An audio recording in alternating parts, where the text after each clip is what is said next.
Hello बच्चों, class 12 applied mathematics, ठीक है, चैप्टर 1।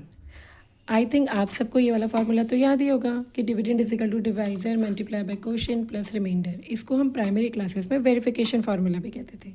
अब देखिए, अगर हम इसको एक दे देते dividend is equal to X and divisor is equal to Y multiply by Q plus R, क्या हम ऐसे लिख सकते हैं? हम लिख सकते हैं। Let's take an example. इसको हम कैसे करेंगे?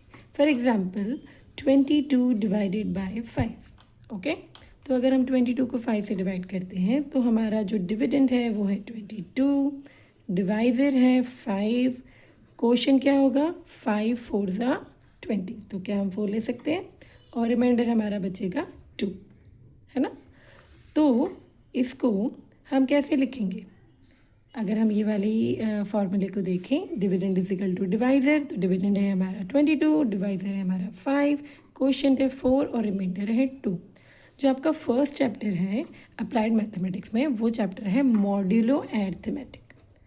अब आप बोलोगे भाई मॉड्यूलो अरिथमेटिक क्या है? मॉड्यूलो अरिथमेटिक का मतलब है modulo arithmetic focus only on remainder, ठीक है, वो सिर्फ रिमाइंडर पे फोकस करता है।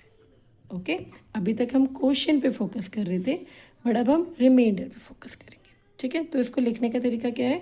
इसको हम लिखेंगे X mod Y is equal to R. तो अगर हम अपने इस क्वेश्चन को देखें तो इसको हम कैसे लिखेंगे? 22 mod 5 equals to what is the R? 2।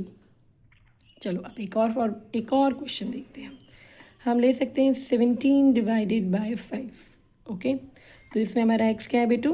17, हमारा वाई है 5, क्वोशिएंट क्या लेंगे? 5 3 ज़ा 15 and R is equal to 2। Okay, तो अगर अब हम इसको कैसे लिखेंगे? इसको भी अगर हमें लिखना है X mod Y equals to R, तो क्या हम इसको ऐसे लिख सकते हैं? 17 मोड 5 इक्वल्स टू 2। अगर आप प्रॉपरली दोनों क्वेश्चन को देखो तो कोई सिमिलैरिटी आपको दिखाई दे रही है? मुझे तो दिखाई दे रही है। वेरी गुड, आपको भी दिखाई दे रही है कि दोनों मोड को हमने 5 से ही डिवाइड किया और रिमाइंडर भी 2 आ रहा है ना। तो ये एक प्रॉपर्टी है। कौन सी प्रॉपर्टी है? कि ए इज़ कॉन्ग्रुएंट टू, मतलब 3 लाइन यूज़ करते हैं हम, बी मोड एम, ठीक है। और ये तभी पॉसिबल है जब ये दो कंडीशन सेटिस्फाई कर रहा हो। फर्स्ट कंडीशन ये है कि कोई भी 2 इंटीजर कॉन्ग्रुएंट हो सकते हैं, कॉन्ग्रुएंस मॉडल हो सकते हैं जब हम a minus B is divisible by, किससे डिविजिबल होगा? By m। तो अगर मैं a माइनस बी करूँ तो a में ले सकती हूँ 22 माइनस 17, वो हमारा 5 है, तो 5 इज डिविजिबल बाय m। तुम्हारी फर्स्ट कंडीशन तो सेटिस्फाई हो गई। सेकंड कंडीशन क्या है? सोच सकते हो। सेकंड कंडीशन ये है कि दोनों का रिमाइंडर सेम होना चाहिए, सेम रिमाइंडर। तो क्या दोनों का रिमाइंडर सेम है? यस, दोनों का रिमाइंडर सेम है। तो क्या हम इसको भी कॉन्ग्रुएंस लिख सकते हैं? Yes, 22 is congruent to 17 mod 5। उम्मीद करती हूँ कि आपको ये अच्छे से समझ में आए।